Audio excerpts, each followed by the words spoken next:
السلام عليكم ورحمة الله وبركاته. الحمد لله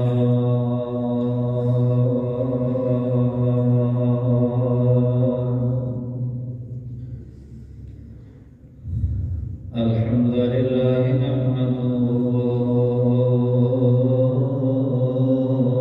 ونستعينه ونستغفره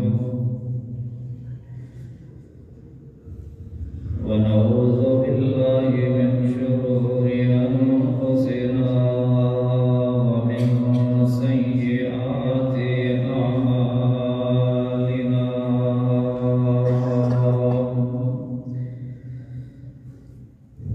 من يهده الله فلا مضل له ومن يضلله فلا هادي له. وأشهد أن لا إله إلا الله وحده لا شريك له. وأشهد أن محمدا عبده ورسوله. أما بعد فإن خير الحديث كتاب الله وخير الهدي هدي محمد صلى الله عليه وسلم. وشر الأمور محدثاتها وكل محدثة بدعة وكل بدعة ضلالة وكل ضلالة في النار.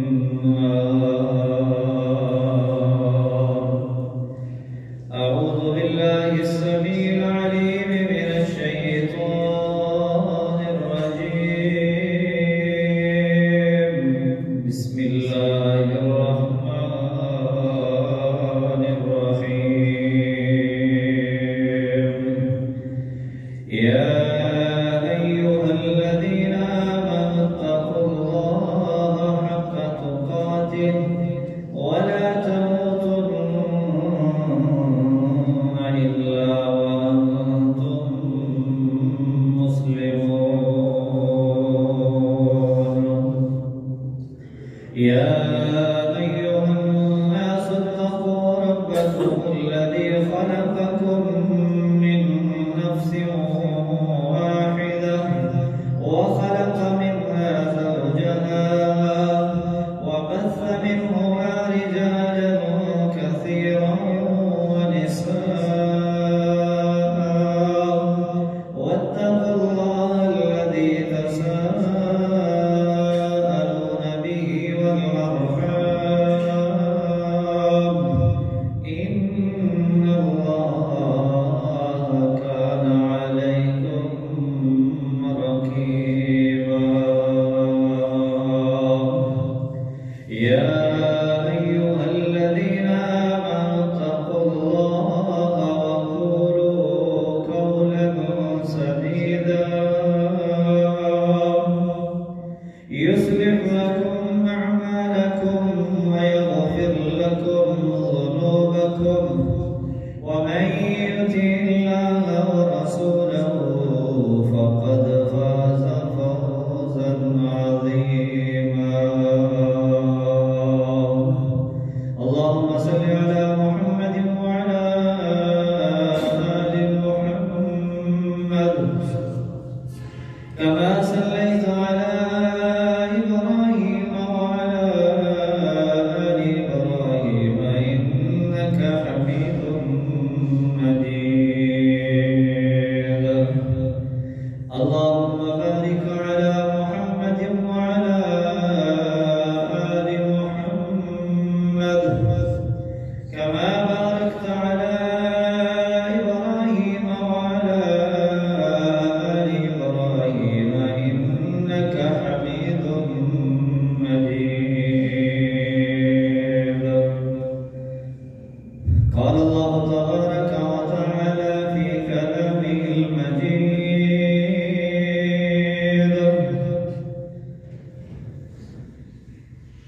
وَأَقِيمُوا الصَّلَاةَ وَآتُوا الزَّكَاةَ وَارْكَعُوا مَعَ الرَّاكِعِينَ۔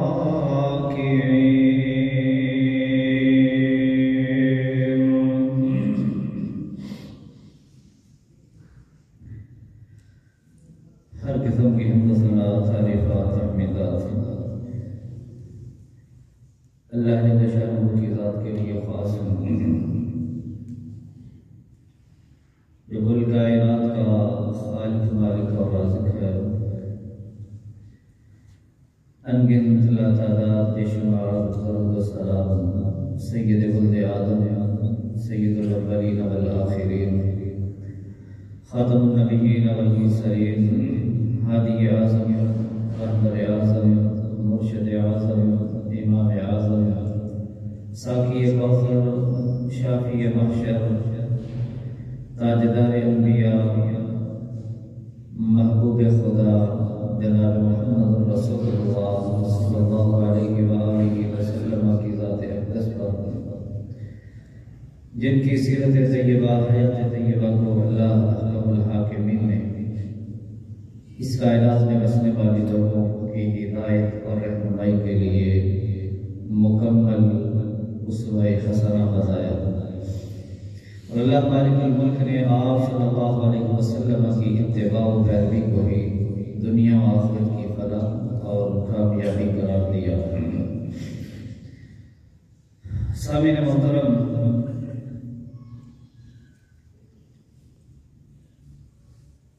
بحیثیت مسلمان ہم اس بات کو اچھی طرح سے جانتے ہیں کہ ہم دنیا میں بھیجے ہی اللہ رب العزت کی عبادت کے لیے گئے۔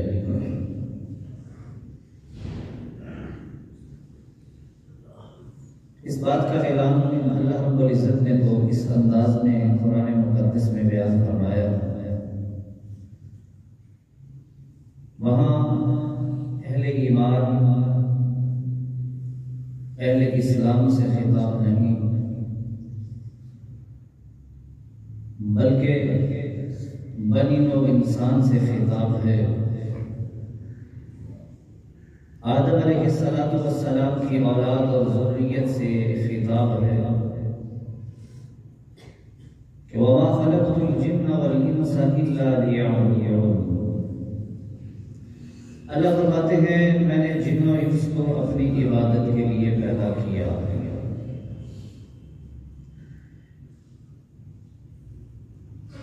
اس کے بعد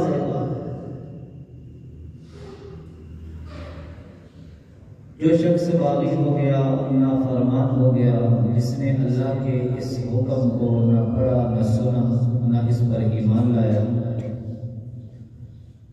اس کا مطمع نظر، اس کی ساری توجہ، جستجو، کوششیں، کاوشیں وہ دنیا کی حد تک محدود رہی، اور اس نے یہ کہا بھی، یہ نعرہ بھی لگایا کہ دنیا میں انسان انجوائے کرنے کے لیے آیا ہے، 4 دن کی زندگی ہے، اس کے بعد وہ دنیا سے چلا جائے گا، لہذا جس قدر کوئی انسان اس دنیا سے فائدہ حاصل کرنا چاہتا ہے، لطف اندوز ہونا چاہتا ہے، اس کے لیے اسباب یہاں میسر ہیں۔ یہ وہ باتیں کرتا ہے کہ جس کے سامنے اخروی منزل نہیں ہوتی، جبکہ ایک بندہ مسلم چاہے وہ جتنا بھی گناہگار ہوگا، آخرکار اندر کا انسان جسے ضمیر کہتے ہیں، کسی نہ کسی سٹیج پہ، کسی نہ کسی موڑ پہ اسے خبردار کرتا ہے، اسے ہلاتا ہے، جھنجھوڑتا ہے، اور پھر وہ جس مقصد سے وہ ہٹا ہوا تھا، دور تھا، وہ اس مقصد کی طرف آنے کی جستجو اور کوشش کرتا ہے۔ اسی لیے مسلمان تو اس بات کو بخوبی جانتا ہے کہ اللہ رب العزت نے ہمیں اپنی عبادت کے لیے پیدا کیا ہے، عبادت کا ایک وسیع مفہوم ہے۔ اگر دل میں اخلاص ہو، نیت صاف ہو، اللہ کی رضا مقصود ہو تو بندہ مسلم کا ہر ایک عمل ہی عبادت شمار کیا جاتا ہے۔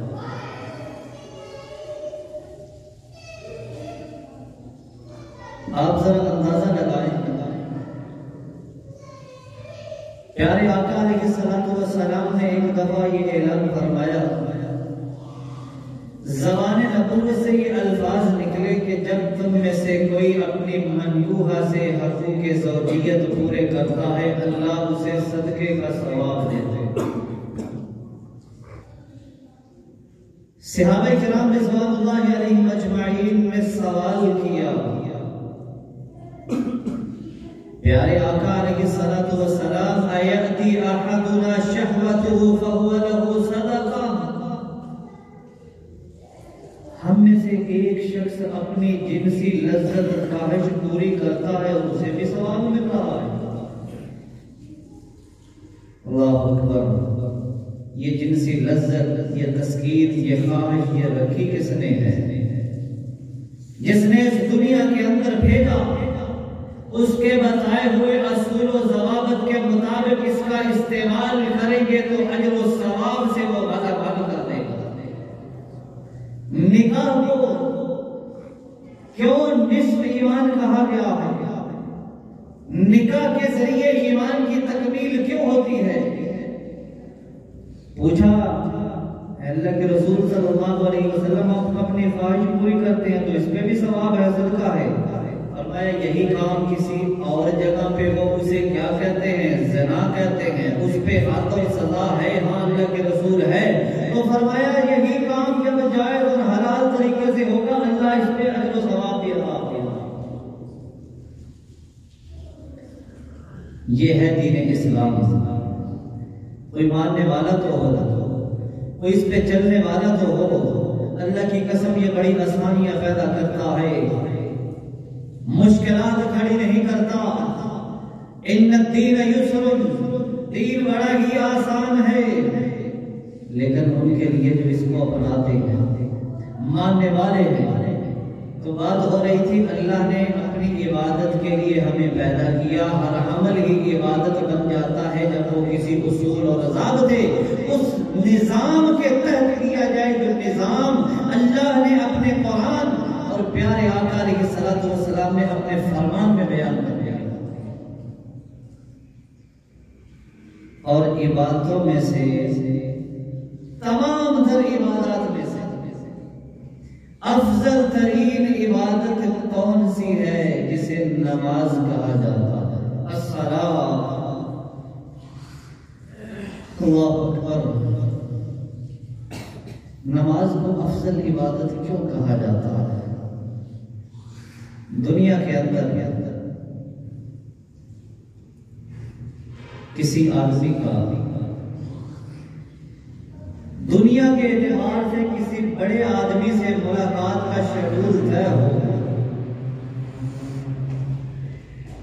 وہ اس زمین پر ٹھولا نہیں سماتا، وہ ہر کسی کو بتاتا ہے، اس کے پاؤں نہیں ٹکتے۔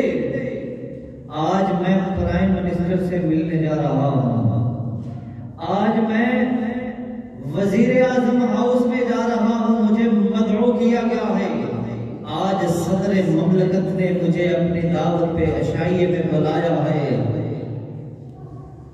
وہ فخر سے بتا رہا ہے، سننے والے وہ بھی پھولے نہیں سماتے، واہ کیا بات ہے، تجھے بڑے مقدرہ والا ہے، تیری تو پہنچ ہی بہت دور تک ہے، تیری فلاں بڑے نامور آدمی سے ملاقات ہے۔ اللہ اکبر، نماز افضل ترین عبادت کیوں ہے؟ ایک دن اور رات میں 5 دفعہ بندے کی اپنے رب سے ملاقات ہوتی ہے۔ اللہ رب العزت سے ملاقات کا شارٹ کٹ ترین راستہ،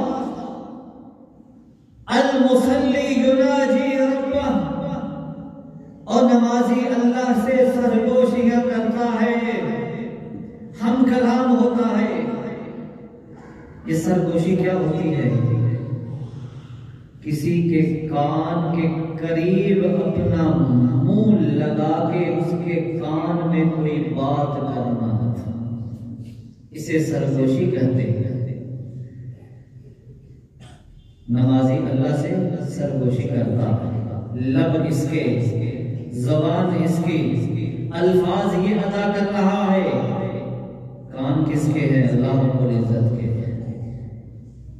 اتنا قرب، اتنی نزدیکی، اور اس سے بڑھ کے اقرب ما یکون العبد الی ربہ وہو ساجدا، اور جب یہ اس پیشانی کو اپنے خالق و مالک کے سامنے رکھ دیتا ہے، جب یہ سجدے میں پڑا ہوتا ہے، اللہ کی قسم اقرب ما یکون العبد الی ربہ، سب سے زیادہ یہ اللہ کے اس وقت قریب ہوتا ہے جب اس نے اس پیشانی کو سجدے میں رکھا ہو۔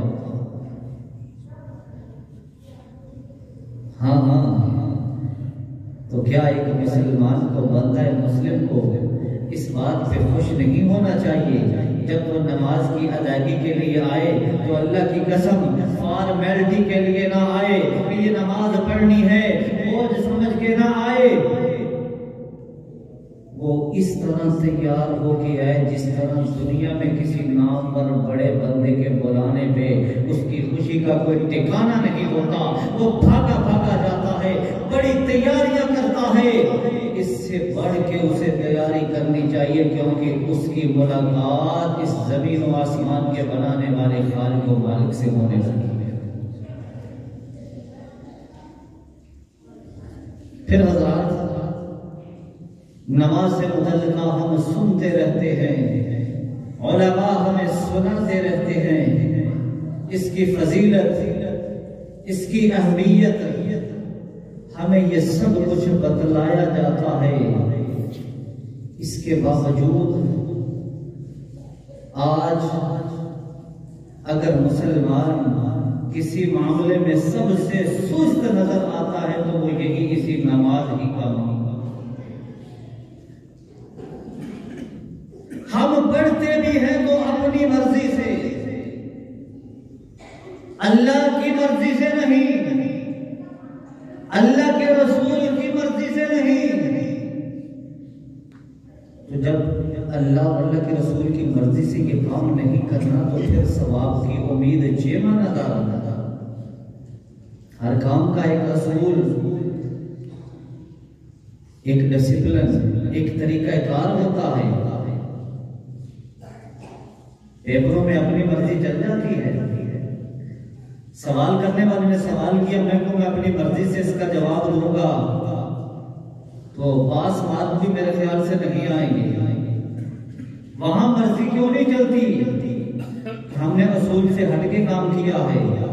یہاں عبادتوں میں سے افضل ترین عبادت نماز، بلکہ ایک آدمی کے مسلمان ہونے کے لیے جو چیز لازمی، ضروری اور شرط ہے، بنیادی چیز ہے، شہادت اللہ الہ الا اللہ وان محمد رسول اللہ۔ اس گواہی کے بعد سب سے پہلا کام جو بندے کو دنیا کے سامنے نکھار کے لاتا ہے کہ یہ بندہ مسلم ہے، وہ نماز۔ بین العبد و بین الکفر ترک الصلاۃ، بندے اور کفر کے درمیان فرق نماز کا چھوڑ دینا ہے۔ من ترک الصلاۃ متعمدا فقد کفر، جس نے جان بوجھ کے نماز کو چھوڑا اس نے کفر والا کام کیا۔ ہم یہ ساری باتیں سنتے آتے ہیں، لیکن حضرات آئیے آج جس چیز کی طرف توجہ دلانا چاہتا ہوں، نماز کے بارے میں ہم تو جانتے ہیں مسلمان نماز پڑھتا ہے، مسلمان ہونے کی علامت اور نشانی ہے، لیکن ایک چیز میں جو ہمارے اندر بہت زیادہ سستی پائی جاتی ہے، آج اس چیز کی طرف توجہ دلانا چاہتا ہوں۔ صرف نماز ہی فرض نہیں، میرے نبی کی اس امت کے مردوں پر باجماعت نماز پڑھنا فرض ایک ہی ہے جتنے دل کی تو مسلح ڈال کے جناب چار ٹکرا ماری تو نماز پڑھ لی، پھر ثواب بھی اسی طرح کا ملے گا۔ با جماعت یہ اللہ کے گھر کیوں بنائے گئے، ان کا مقصد کیا ہے؟ ہمارے گھر اس زمین پر نہیں ہیں، اپنے اپنے گھروں میں مصلی بچھاؤ اور نماز پڑھو، اللہ کی عبادت ہی کرنی ہے؟ نہیں، وہاں بھی عبادت کرنی ہے، لیکن جس خاص مقصد کے لیے اللہ کے یہ گھر بنائے جاتے ہیں، وَأَنَّ الْمَسَاجِدَ لِلَّهِ فَلَا تَدْعُوا مَعَ اللَّهِ أَحَدًا، یہ مسجدیں یہ اللہ کے گھر ہیں، یہ اللہ کے لیے بنائے جاتے ہیں، اس میں آ کر ایک رب کے ساتھ اپنا تعلق بنانا ہے۔ حضرات، زمین کا ایک ٹکڑا خرید کر اسے یہ جو نام دیا جاتا ہے مسجد، سجدہ کرنے کی جگہ، تو یہاں پہ آپ کی کون سا سجدہ کرنا ہے؟ اگر مصلی ہم نے گھروں پہ دکانوں میں ہی بچھائے ہوئے ہیں، ہاں وہاں بچھاؤ، وہاں حکم ہے پیارے آقا علیہ الصلوۃ والسلام کا، لا تجعلوا بیوتکم قبورا وصلوا فیہا، اور فرمایا اپنے گھروں کو قبرستان نہ بناؤ، گھروں کے اندر نماز پڑھا کرو۔ اب یہ کون سی نماز ہے کہ جس کے بارے میں حکم ہو رہا ہے گھروں میں نماز پڑھو، انہیں قبرستان نہ بناؤ؟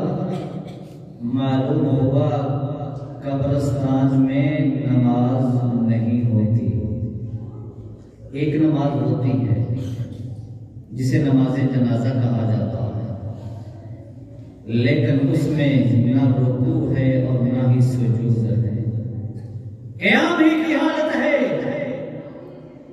دو باقی جو نمازیں ہیں ان میں رکوع بھی ہوتا ہے، ان میں سجدے بھی ہوتے ہیں، تو فرمایا گھروں کو قبرستان نہ بناؤ، یعنی جس گھر میں نماز نہیں پڑھی جاتی وہ قبرستان کی مانند ہے، جہاں نہ رکوع ہو رہا ہے نہ سجدے ہو رہے ہیں، تو پھر وہاں جنات، جادو، ٹونے، آسیب، یہ معاملات کیوں نہ ہوں؟ وہاں پہ نہ قیام ہے، نہ رکوع ہے، نہ سجود ہو رہے۔ نفلی نماز اپنے گھروں میں پڑھو۔ نماز سے پہلے اللہ نے جو 5 نمازیں فرض کی ہیں، ہر نماز سے پہلے کی جو نماز ہے یا فرضوں سے بعد کی جو رکعتیں ہیں ان کو اپنے گھروں میں پڑھنے کی کوشش کرو، یہ پیارے آقا علیہ الصلوۃ والسلام کی سنت ہے، اس سے گھروں میں رحمتیں اور برکتیں ہوگی۔ اب حضرات، جس مقصد کے لیے اللہ کے لیے گھر بنائے جاتے ہیں وہ ہے صرف با جماعت فرض نماز کی ادائیگی، جس کے لیے منادی کی جاتی ہے، جس کے لیے ندا لگتی ہے، جس کے لیے یہ آواز لگانے والا آواز لگاتا ہے، حی علی الصلاۃ، حی علی الفلاح، آ جاؤ نماز کی طرف، آ جاؤ کامیابی کی طرف۔ ہم فلاح چاہتے ہیں، ہم کامیابی چاہتے ہیں، صرف دنیا کی، آؤ اب جہاں سے یہ صدا بلند ہو رہی ہے وہاں کامیابی بانٹی جا رہی ہے، وہاں فلاح تقسیم ہو رہی ہے، اپنے رب کے در پہ آ کے جھک جا، تجھے وہ دنیا و آخرت کی کامیابیوں سے آواز دے۔ ہاں ہم یہ صدا سنتے ہیں، آذان کی آواز ہمارے کانوں میں گونجتی ہے کہ مسلمان ملک میں رہتے ہیں، دور دراز تک آوازیں آتی ہیں، لیکن بندہ مسلم تو نے کبھی پرواہ ہی نہیں کی۔ آواز آ رہی ہے آؤ نماز کی طرف، مجھے نماز کے وقت بڑے کام یاد آ جاتے ہیں، کوئی کہہ بھی ادھر آؤ یا مجھے ایک کام یاد آ گیا، اور کام سے یہ کہے میں نے نماز پڑھنی ہے، نماز سے مت یہ بات کہنا کہ مجھے کام کرنا ہے اور وہ ضروری کام نہیں۔ کے اور کون سا ضروری کام ہے. ہمارے معاشرے کے اندر یہ باتیں پائی جاتی ہیں. نماز کو تو ڈیلے کر دیا ہے، وہ لیٹ ہوتی ہے تو ہو جائے، اور ہمارے کام کیا ہوتے ہیں؟ اتنی ایمرجنسی والے خاص کام میں شریعت نے رخصت دی ہے. دین اتنا سخت نہیں ہے. ہاں ضرورتوں کا تقاضوں کا شریعت نے خیال رکھا ہے. اللہ کی قسم اگر پیشاب پخانے کی حاجت ہے، جماعت ہو رہی ہے، ساری جماعت گزر جائے، تسلی سے پیشاب پخانے سے فارغ ہو کر پھر نماز میں آ کے شامل، کوئی گناہ نہیں ہوگا. بھوک لگی ہے، ہم دعوتوں میں حالوں میں بیٹھے بیٹھے نماز ضائع کر دیتے ہیں. میں نماز پڑھنے جاؤں تو مجھے کھانا لگ جائے تو کھا جائے گا، میرا کی بنے گا. شریعت نے ہماری اس ضرورت کا اتنا خیال رکھا ہے. لا صلاۃ بحضرۃ الطعام، پیارے آقا علیہ السلام نے فرمایا نہیں ہوتی نماز جب تمہارے سامنے کھانا رکھ دیا جائے. کھانا آ گیا، سامنے پڑا ہے، ادھر سے اذان کی آواز آ گیا، پہلے کھانا تناول کرنا. کئی لوگ نماز پڑھ رہی ہے بڑا بڑا آگے کھانا کھانا، پھر ساری توجہ کھانے ہی کی طرف، پھر وہ فٹافٹ والی نماز پڑھتا ہے.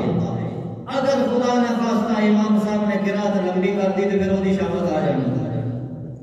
ہمارا تو کھانا پیچھے ٹھنڈا ہو رہا ہے. شریعت نے ہماری ضرورت کا خیال رکھا. کھانا سامنے پڑا ہے، حاضر ہے. دوسری حدیث کے الفاظ ہیں جب رات کی نماز کا وقت ہو جائے اور رات کا کھانا بھی تمہارے سامنے رکھ دیا جائے، فَابْدَؤْا بِالْعَشَاءِ، رات کے کھانے سے ابتدا کرو. یہ شریعت نے سہولت نہیں دی.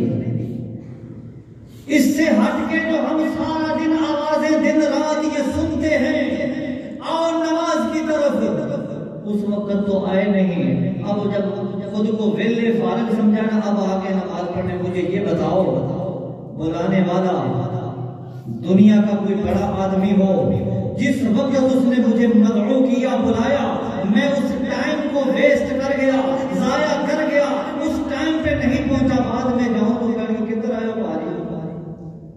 وہ کنونشن، وہ پروگرام، وہ دعوت، وہ تقریب، اس کا وقت ختم ہو چکا ہے.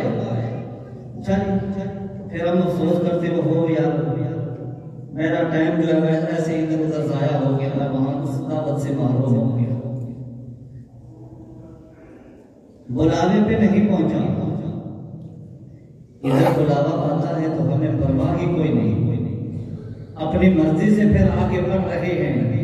پھر امید بھی اسی طرح کی رکھنا، جب اللہ نے بلایا، ہمیں دنیا کی مصروفیات نے گھیر لیا، فلاح کامیابی کی طرف بلایا گیا، ہم نے کوئی پرواہ نہ کی. اللہ کی قسم ان 5 نمازوں کے فرائض جو ہے نا، فرض رکعات، ان کی ادائیگی میں ٹوٹل تسلی سے پڑھنے سے 1 گھنٹہ لگتا ہے. 23 گھنٹے ہمارے، 1 گھنٹہ اللہ کا، ہم وہ بھی صحیح طرح دینے کے لیے تیار نہیں. پھر آسے امیدیں بڑی ہیں، رحمت کی بھی، بخشش کی بھی، شفاعت کی بھی، اور جناب اس کے علاوہ رحمت کی چھل کی بھی. یہ سارے معاملات ہیں، لیکن عبادتوں میں سے افضل ترین عبادت جس کا حکم اللہ رب العزت اپنے کلیم اللہ کو دے رہے ہیں، وَأَقِمِ الصَّلَاةَ لِذِكْرِي يَا مُوسَىٰ، نماز میرا ذکر ہے، نماز پڑھ دے. اقیم الصلاۃ، نماز قائم کرنا، لذکری، مجھے یاد کرنے کے لیے نماز پڑھنا. ادھر تاجدار انبیاء، محبوب خدا جناب محمد رسول اللہ صلی اللہ علیہ وسلم کو حکم ہو رہا ہے، اتل ما اوحی الیک من الکتاب واقم الصلاۃ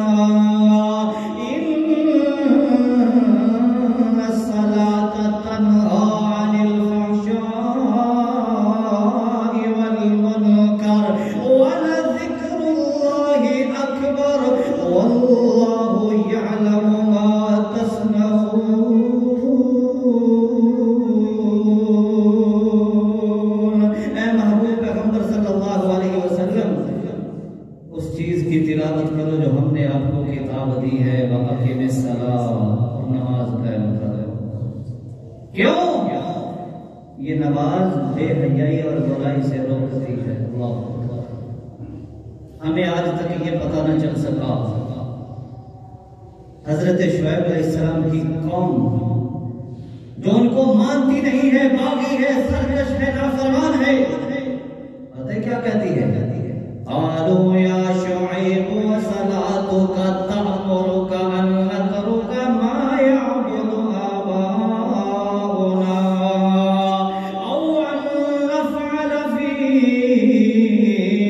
اموالنا ما نشاء انک لانت الحلیم الرشید۔ دعوت دیتے تھے نا اللہ کے دین کی طرف، بلاتے تھے توحید کی طرف، انہیں روکتے تھے ناپ تول میں کمی کرنے سے۔ انہوں نے کیا کیا؟ اے شعیب، اے جیڑی گلاں تو ساڈے نال کرنا ہے تیری نماز تے نوں کہندی ہے۔ واہ، ان الصلاۃ تنہا عن الفحشاء والمنکر، جو بندہ فحاشی سے، بے حیائی سے نہیں رکتا، نہیں باز آتا، چاہے وہ تہجد گزار بھی، اللہ کی قسم وہ نماز نہیں پڑھ رہا، نماز میں میرے رب نے یہ خوبی رکھی ہے، وہ ہر طرح کی بے حیائی سے روکتی ہے۔ جس بندے کو بے حیائی اور برائی سے نماز نہیں روک رہی، وہ اپنی نماز پہ غور کرے، وہ نماز نہیں پڑھ رہا۔ اللہ نے اس میں خوبی رکھی ہے۔ ہاں، باجماعت اللہ کے گھر میں آ کر مسجد میں حاضر ہو کر وقت نکال کر جماعت کے ساتھ مردوں کے لیے حکم ہے کہ وہ نماز کو ادا کریں۔ اچھا، اس سے ملے گا کیا؟ ایک آدمی دور دراز کا سفر کر کے آیا، نماز پڑھنی تو گھر ہی پڑھ لی، مسجد میں آیا نماز پڑھنے کے لیے، اللہ کی قسم ہر اٹھنے والے قدم پر ایک درجہ بلند ہو رہا ہے، ہر دوسرے قدم پر اس کا ایک گناہ مٹتا چلا جا رہا ہے۔ جتنے قدم چل کے آئے گا، بنو سلمہ قبیلہ مسجد نبوی سے دور رہائش ہے، مسجد نبوی کے قریب کچھ مکان خالی ہوئے، خواہش کا اظہار کیا، پیارے آقا علیہ السلام مسجد کے قریب نہ منتقل ہو جائیں، یہاں قریب سے عبادت کر لیں گے۔ فرمایا علی رسلکم، اسی جگہ پہ ٹھہرے رہو۔ اللہ کے رسول سفر زیادہ بن جاتا، قریب آنا چاہتے ہیں، فرمایا یہ قربت چاہیے کہ ثواب چاہیے۔ اللہ، وہ لوگ ثواب کی حرص حوث رکھتے تھے، تڑپ ثواب حاصل کرنے کی تھی۔ ثواب، ہمیں تو ثواب چاہیے، کیسے ملے گا؟ فرمایا چاہتے ہو تمہارے قدم لکھے جائیں؟ ہاں، اللہ کے رسول نے فرمایا وہاں سے جب نماز پڑھنے آؤ گے، آتے جاتے تمہارے درجے بھی بلند ہوتے جائیں گے، اللہ تمہارے گناہ میں ڈالتا جائے گا۔ یہی پہ بس نہیں، پیارے آقا علیہ السلام نے فرمایا جب تم کسی بندے کو دیکھو وہ تمہیں مسجد کے راستے میں نظر آتا ہے، جو راہ مسجد کی طرف جاتا ہے، وہ اسی راستے پہ تمہیں ملتا ہے، اس کے مومن ہونے کی گواہی دے رہے ہیں۔ یہی پہ بس نہیں، رجل قلبہ معلق بالمسجد، نماز ہی تھی نا، گھر میں پڑھ لی، اور یہ فضیلتیں اللہ تمہیں دینا چاہتا ہے، جن 7 خوش نصیبوں کو عرش الہی کا سایہ ملے گا، ان میں ایک خوش نصیب یہ بھی ہے قلبہ معلق بالمسجد، اور جس کا دل مسجد کے ساتھ جڑا ہوا ہے، قبل اذان کی آواز آئے گا اللہ کے گھر میں نماز کے لیے بنا۔ جب کوئی سایہ نہیں ہوگا، اللہ اسے اپنے عرش کا سایہ نصیب فرمائے گا۔ الا ادلکم علی یمحو اللہ بہ الخطایا ویرفع بہ الدرجات، او میرے صحابہ، کیا میں تمہیں ایسا عمل نہ بتا دوں جس سے اللہ خطائیں مٹاتا ہے اور درجات بلند کرتا ہے؟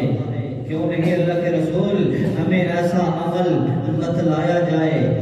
پیارے آقا علیہ السلام نے 3 باتوں کا ذکر کیا: اسباغ الوضوء علی المکارہ، طبیعت کے نہ چاہتے ہوئے مکمل وضو کرنا۔ یہ موسمی شدتیں، گرمیوں میں گرم پانی ہے، سردیوں میں ٹھنڈا ہے، کوئی پرواہ نہیں، مکمل تسلی سے وضو کر رہا ہے۔ اس عمل سے گناہ مٹ جاتے ہیں، درجے بلند ہو جاتے ہیں۔ کثرت خطا الی المساجد، مسجدوں کی طرف زیادہ قدم چل کے آنا۔ انتظار الصلاۃ بعد الصلاۃ، ایک نماز کے بعد کان ادھر ہی لگے ہیں، کب بلاوا ہے اور کب میں اللہ کے گھر میں حاضری کے لیے پہنچ رہا ہوں۔ فرمایا کہ وہ عمل ہے جس سے خطائیں گناہ مٹتے ہیں اور بندے کے درجات میں اضافہ ہوتا ہے۔ صلاۃ الجماعت تفضل علی صلاۃ الفرد ب27 درجہ۔ جب بندہ جماعت سے نماز پڑھتا ہے، فرمایا اکیلے کی نسبت اسے 27 گنا زیادہ ثواب ملتا ہے۔ اور اللہ تو ثواب دینا چاہتے ہیں، اور یہیں پہ بس نہیں، دوسری حدیث کے الفاظ سنیے۔ پیارے آقا علیہ السلام نے واضح طور پر اس بات کا اعلان فرمایا، ہمارے ہاں اس معاملے میں جو سستی اور کاہلی ہوتی ہے کہ پڑھ ہی لی ہے نا، ہمارے عذر بہانے کیا ہیں؟ آگے بہانے والی بھی ایک حدیث آ رہی ہے، ہمارے عذر کیا ہے؟ تھکاوٹ ہو گئی ہے، ادھر ہی پڑھ لیتے ہیں، مسجد دور ہے، یہ سارے معاملات جو ہمارے عذر اور بہانے ہوتے ہیں، سردی ہے، گرمی ہے، فلاں معاملہ ہے۔ پیارے آقا علیہ السلام نے فرمایا من سمع النداء فلم یأتہ فلا صلاۃ لہ الا من عذر۔ جس شخص کے کان میں آواز پڑتی ہے حی علی الصلاۃ، حی علی الفلاح، اس نے اذان کی آواز سنی، فلم یأتہ، پھر وہ مسجد میں نہیں آئی۔ اب رسول اللہ صلی اللہ علیہ وسلم نے فرمایا فلا صلاۃ لہ، مسیح نے اسے پڑھ لیے، سارے کارتے گواہ نے مصلی ڈال کے پڑھا۔ اللہ کے رسول فرما رہے ہیں اذان سنی، پھر نماز کے لیے مسجد میں نہیں پہنچا، فلا صلاۃ لہ، اس کی نماز کوئی نہیں۔ ایسی تو پڑھی ہم نے، نامہ مانے جو نماز کو نہیں لکھی گئی، الا من عذر، ہاں ہمارے پاس بہانے بھی تو بڑے ہیں، الا من عذر، شرعی عذر کوئی ہے تو پھر اس کی گھر میں ہو جائے۔ شرعی عذر کیا ہوتے ہیں؟ شرعی عذر ہے آدمی سویا ہوا ہے، نماز کا وقت ہو کر کے نہیں اٹھ سکتا، تھکاوٹ کی وجہ سے، کسی وجہ سے۔ شرعی عذر ہے بیمار ہو گیا، بیماری کی وجہ سے طبیعت میں اتنی کمزوری نقاہت آ گئی کہ مسجد میں نہیں پہنچ سکتا۔ شرعی عذر ہے سفر میں ہے، یہ تو کوئی شرعی عذر نہیں، دکان سے بیٹھا دے گاہ تے فلاں چل رہے تھی پڑھ لیں گے، ہمارے تو یہ عذر ہے۔ مہمان آ گئے تھے، نماز میں کیوں نہیں پہنچے نہ؟ مہمان جو ہے وہ کافر ہے، وہ نماز نہیں پڑھتے۔ اور ہماری صورتحال تو یہ، اللہ کی قسم، مسلمان مہمان ہمارے، ہم نمازی ہیں، وہ نہیں پڑھتے۔ کبھی کہا چلو یار نماز پڑھ گئی، چلو شاباش اٹھو، اچھا یار آپ بیٹھیں، آپ کھانا کھائیں، آرام کریں، میں نماز پڑھ کے آیا۔ کمال نہیں ہو گئی، وہ بھی جناب بڑے مزے سے ٹھیک ہے جی ٹھیک ہے، ہم بیٹھیں، آپ چلو نماز پڑھیں۔ انہیں کہو کافر آپ کے گلے پڑ جائیں گے، مادر تھوڑے ہی کام میں تسی کرو، نمازاں اسی تے جناب تے رسٹ کرنا ہے۔ ہمارے عذر کیا ہیں اور شریعت کے ہاں عذر کس کو سمجھا گیا ہے؟ اللہ کی قسم، جو اذان کی آواز سننے کے بعد مسجد میں جماعت کے ساتھ نماز کے لیے حاضر نہیں ہوتا، پیارے آقا نے فرمایا اللہ دلوں پر مور لگا دیتے ہیں، دل غافل ہو جاتا، جب دل غافل ہو جائے اس پر کوئی بات اثر نہیں کرتی۔ لَيَنْتَهِيَنَّ أَقْوَامٌ عَنْ وَدْعِهِمُ الْجَمَاعَاتِ، ایسی لوگ، ایسی قوم، ایسا معاشرہ باز آ جائے جو باجماعت نماز کی ادائیگی کا اہتمام نہیں کرتے، اللہ کہیں ان کے دلوں پر مہر نہ لگا دے، ثم لتکونن من الغافلین، پھر ان کا شمار غافلوں میں سے ہو جائے۔ ہاں ہم تو کہتے ہیں نا پڑھ لی ہے، اور اللہ قبول کرنے والا ہے۔ جس نبی کا ہم نے کلمہ پڑھا ہے، اس نبی کی ایک خواہش، ایک ارادہ آپ کے سامنے رکھنا چاہتا ہوں۔ پیارے آقا علیہ السلام فرماتے ہیں، لَقَدْ هَمَمْتُ أَنْ آمُرَ رَجُلًا يُنَادَى، میرا یہ دل چاہتا ہے، میری یہ خواہش ہے، تمنا ہے، میں ایک بندے کو حکم دوں وہ اذان پڑھے، پھر اقامت ہو، ثم آمر رجلا يصلي بالناس، پھر میں ایک بندے کو حکم دوں کہ وہ لوگوں کو نماز پڑھائے، جماعت کروائے۔ اچھا یہ سارا نظام بن گیا، فرمایا پھر میں کیا کروں؟ پھر میں لوگوں کے گھروں کا چکر لگاؤں، جو نماز کے لیے جماعت میں حاضر نہیں ہوئے ان کے گھروں کو آگ لگا کے راکھ بنا دوں۔ ہم کیا کہتے ہیں؟ آپ کے ہاتھوں حوض کوثر کا پانی پینا ہے، شفاعت لینی ہے، ہاں خواہش رکھیں، ادھر یہ باتیں بھی سنا کریں۔ آپ نے فرمایا جو جماعت نماز کے لیے نہیں آئے ان کے گھروں کو آگ لگا دوں۔ اگر گھروں میں بچے اور عورتوں کا خطرہ نہ ہو تو میرا دل چاہتا ہے ایسے گھر جلا کے راکھ بنا دیے جائیں، جو ادھر جماعت ہو رہی ہے جو انہوں نے پرواہ کوئی نہیں۔ بڑے شفیق، بڑے رحیم، بڑے کریم، امت سے پیار کرنے والے نبی اللہ نے دیے ہیں۔ جب عبادتوں میں سے افضل ترین عبادت نماز والا معاملہ آیا تو اس شدت کے ساتھ اس معاملے کو بیان کر دیا کہ دل یہ چاہتا ہے ایسا کروں اگر یہ خطرہ نہ ہو کہ گھروں میں بچے اور خواتین۔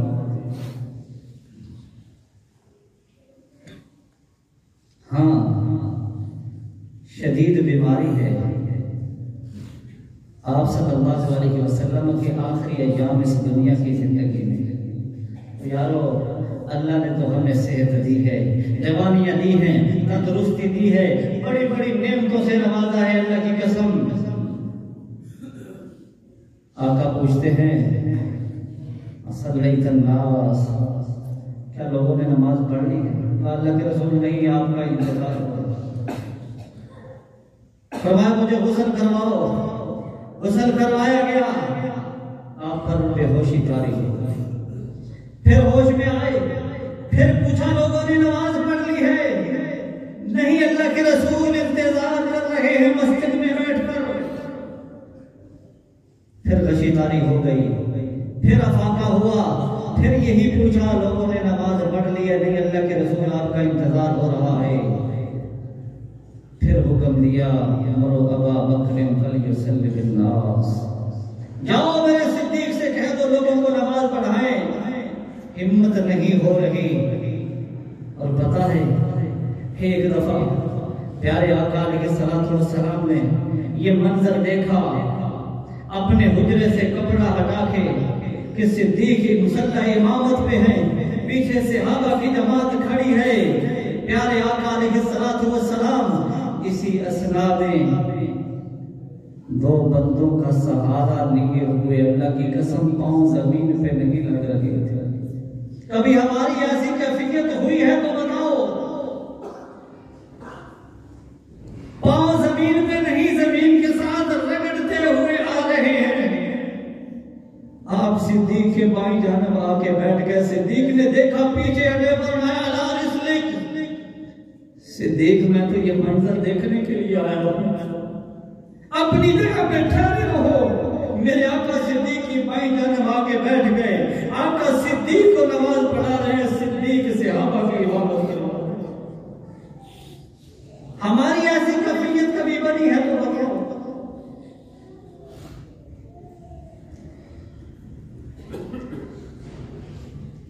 صحابی رسول ہیں، آنکھوں سے نابین ہیں، عبداللہ بن مکتوم رضی اللہ عنہ۔ میرے آقا جب مدینہ سے باہر جاتے تھے کسی بھی سفر کے لیے تو بعد میں مسلح امامت پر امامت کروانے کا شرف انہیں حاصل ہوتا. 6 عذر پیش کیے. ہمارے پاس کیا عذر ہے؟ او جی تھکاوٹ ہو، جی سستی ہو، جی مہمان آ گئے ہو، جی گاہک آ گیا ہو، جی ایسے مصروف ہو گیا، یہ عذر. ادھر عذر سنو، انا رجل ضریب البصر. اللہ کے رسول نبینا آدمی لیس لی قاعد، کوئی بندہ مسجد کی طرف لانے والا نہیں جو مجھے پکڑ کے مسجد میں لے آ. تیسرا عذر، گھنے کھجوروں کے درخت ہیں. چوتھا، مدینہ کے اندر راستے بھی سیدھے نہیں، اونچ نیچ ہے، دشوار گرنے کا خدشہ ہے. پانچواں عذر، کیڑے مکوڑے حشرات الارض درندوں کا بھی خطرہ ہے. چھٹا عذر، بارش وغیرہ ہو جائے پتہ نہیں چلتا، نبینا ہے کہاں پہ پھسلن ہے، کہاں پہ پانی کھڑا ہے. یہ 6 عذر پیارے آقا علیہ السلام کے سامنے رکھے ہیں. حلی رخصت. پھر کہا میرے اجازت ہے گھر میں نماز پڑھنا. پیارے آقا نے پہلے کہہ دیا ٹھیک ہے. وہ چل پڑے ہیں، آسمان سے جبریل آ گئے، بلاؤ اپنے اس ساتھی کو.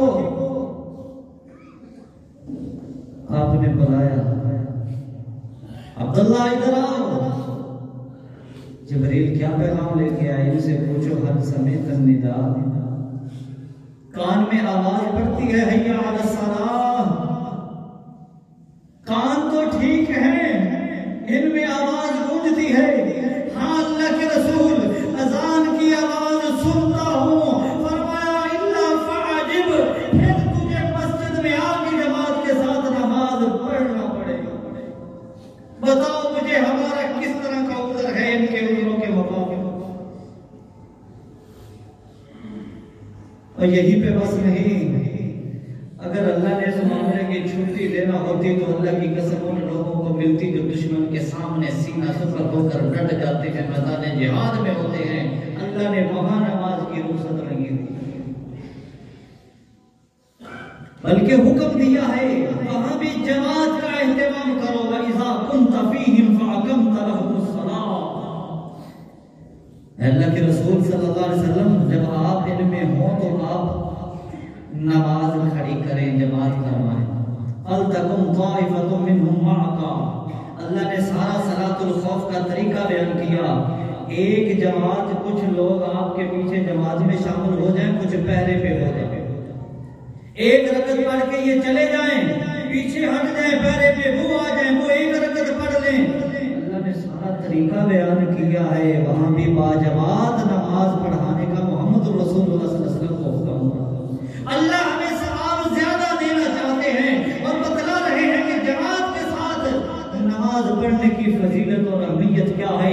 یہ منظر اللہ کی قسم اللہ فرشتوں کو دکھا کے فخر محسوس کرتے ہیں. دیکھو تو کہتے تھے یہ کرے گا، وہ کرے گا، دیکھو یہ کس طرح صفیں باندھ کر میری بارگاہ میں کھڑے ہوئے. اللہ اکبر. ہمارے اسلاف جو ہم سے پہلے نیک لوگ گزر گئے، اللہ کی قسم وہ کس قدر اس کا اہتمام کیا کرتے تھے. سلیمان بن یسار کے مشہور تابعی گزرے ہیں رحمہ اللہ.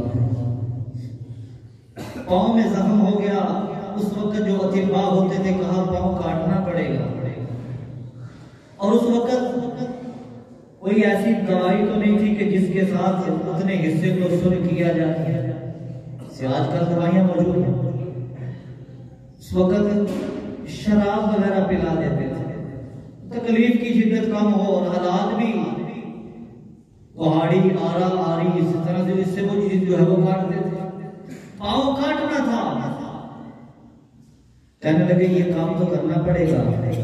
کہنے لگے ایک ڈھونڈ بھی نہیں لوں گا، تکلیف بہت ہوگی. کہنے لگے مجھے پتا ہے تکلیف میں کیسے اپنی کم کر سکتا ہوں. کیسے؟ آپ کے پاس کیا دوائی ہے؟ کیا ہے؟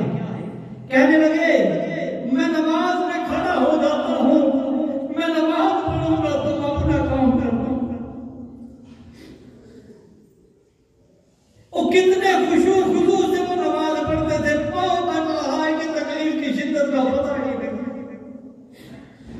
میں اللہ کے حضور نماز میں کھڑا ہو جاتا ہوں اور تم اپنی کار میں ڈال دو. وہ ایسے لوگ تھے. حضرت سعید بن مسیب فرماتے ہیں 40 سال میں نے، ان 40 سالوں میں ایک بھی نماز ایسی نہیں کہ میں تکبیر اولیٰ سے پیچھے رہا. پچھلے دنوں ایک خبر آئی ہے عرب کے ایک بزرگ کی، 100 سال سے کچھ اوپر عمر پائی ہے تو 90 سال تکبیر اولیٰ کے ساتھ نماز ادا کی. یہ سعادت بزرگ بازو نہیں، اس کے لیے کچھ نہ کچھ تو کرنا پڑتا ہے. لگن ہو، شوق ہو. اور 40 دن اللہ کی قسم تکبیر اولیٰ کے ساتھ نماز پڑھ لو. 40 دن تکبیر اولیٰ کسے کہتے ہیں؟ جب اقامت ہوتی ہے نا نماز کے لیے، اس وقت آپ مسجد میں صف میں موجود ہوں. 40 دن تکبیر اولیٰ سے نماز پڑھ لو. اللہ دوزخ سے بھی آزاد کر دے گا اور نفاق سے بھی اللہ آپ کو بچا لے گا. زبان نبوت سے یہ فضیلت نکلی ہے 40 دن اہتمام کرنا. حضرت علی بن حاتم فرماتے ہیں جب سے مسلمان ہوا ہوں تو مجھے نہیں یاد پڑتا کہ میری کوئی بھی نماز ایسی ہو جو تکبیر اولیٰ سے رہ گئی. امام اعمش فرماتے ہیں 70 سال کے قریب عمر پائی ہے، مجھے نہیں یاد کہ کبھی ایسا لمحہ ہے یار ان کے ساتھ کوئی خوشی غمی معاملات نہیں ہوتے تھے. یہ خاندان کنبے قبیلے برادری والے نہیں ہوتے تھے. ہمارے پاس یہی عذر ہے نا. کہتے مجھے نہیں یاد کہ اس عرصے کے اندر کوئی ایسی نماز ہو کہ میں مؤذن کے اذان کے وقت مسجد میں نہ موجود ہوں. اذان کے وقت مسجد میں پہنچ گئے. امام ذہبی ایک واقعہ بیان کرتے ہیں. حضرت عامر جان گنی کا عالم ہے، اذان کی آواز بھی کہتے ہیں مجھے مسجد میں لے جاؤ. کہنے لگے ساتھی ہمت سکت نہیں ہے، ابھی آپ کا وقت قریب لگ رہا ہے، آپ ادھر ہی اشاروں سے پڑھ لیں. پتہ کیا جواب دیا ہے؟ حی علی الصلاۃ سننے کے بعد اجازت ہے تو مجھے تو بتلا دو. میں سن رہا ہوں حی علی الصلاۃ. عبداللہ بن ام مکتوم کو اجازت نہیں ملی، یا تو میں نہ سنوں، میں بے ہوش ہوں، ہوش میں ہوں، سن رہا ہوں. ساتھی پکڑ کے لے گئے.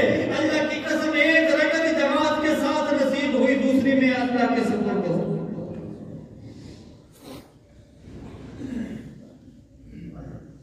ایک آدمی کا واقعہ ملتا ہے، فالج کا اٹیک ہوا ہے.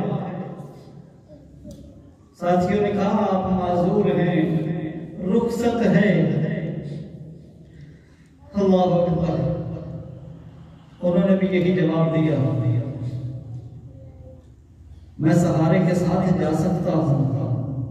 حی علی الصلاۃ سننے کے بعد اب اجازت نام کی کوئی چیز نہیں ہے. یہ الفاظ مجھے دعوت دے رہے ہیں کہ میں نے مسجد کے اندر جماعت کے ساتھ جا کے شامل ہو کے نماز پڑھنی ہے. حضرات محترم، یہ سارے واقعات بیان کرنے کا مقصد کیا ہے؟ اللہ رب العزت نے ہمیں اپنی عبادت کے لیے پیدا کیا. عبادتوں میں سے افضل ترین عبادت نماز، اور اس نماز کی ادائیگی کے لیے، فرض نماز کے لیے یہ اللہ کے گھر بنائے جاتے ہیں. باجماعت مرد کے لیے حکم ہے کہ وہ باجماعت مسجد کے اندر آگے نماز پڑھے. ابھی کوئی معذوری ہو گئی ہے، عذر ہو گیا ہے تو وہ شریعت اسے دیکھ رہی ہے۔ لیکن ہماری طرح یہ جو معاملہ ہے نا کہ جب دل کیا تو مسجد میں آ گئے، نہیں تو ادھر ہی نماز پڑھ لی، فلا صلاۃ لہ، ایسی نماز نہیں ہوتی کہ کوئی عذر کوئی نہیں، جان بوجھ کے ہم گھروں کے اندر یہ معاملہ جو ہے وہ کر رہے ہیں، تو پھر اللہ کے ہاں اس نماز کی ثواب کی امید نہ رکھیں۔ یہ کوئی میرا فتویٰ نہیں، اللہ کے رسول صلی اللہ علیہ وسلم کا فرمان ہے کہ یہ مسجدیں بنائی اس لیے جاتی ہے کہ یہاں باجماعت نماز کا اہتمام ہو، اور اللہ یہ منظر دے کر بڑے راضی اور خوش ہوتے ہیں۔ اللہ کے حضور دعا ہے کہ اللہ رب العزت ہمیں مساجد کے اندر آ کر باجماعت نماز کا اہتمام کرنے کی توفیق عطا فرمائے۔ تو یارو مردوں پر تو یہ فرض ہے نا، میرے آقا کے زمانے میں اللہ کی قسم صحابیات عورتیں مسجد کے اندر نماز کی ادائیگی کے لیے آتی ہیں۔ حالانکہ عورت کی نماز گھر میں پڑھی گئی، جتنا اندر والے کمرے میں چھپ کے پڑھے گی اتنی فضیلت والی ہے، لیکن پیارے آقا کا فرمان لا تمنعوا اماء اللہ مساجد اللہ، اللہ کی بندیوں کو اللہ کے گھروں میں آنے سے نہ روکو۔ بڑا غصہ کرتے تھے، پتہ پھر عورتوں کو کیا کہتے ہیں، اللہ کے رسول نے ہمیں اجازت دی، آپ کون ہوتے اور روکنے والے؟ وہ خاموش ہو جاتے تھے کہ اللہ کے رسول نے اجازت دی ہے۔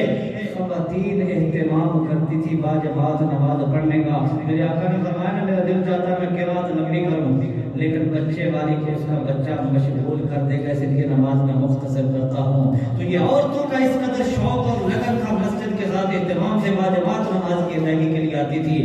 مردوں کے لیے تو یہ حکم ہے کہ بغیر عذر کے ان کی نماز مسجد کے علاوہ فرض نماز نہیں ہوتی۔ اللہ تعالی ہمیں سمجھنے اور عمل کی توفیق عطا فرمائے۔ وآخر دعوانا ان الحمد للہ رب العالمین۔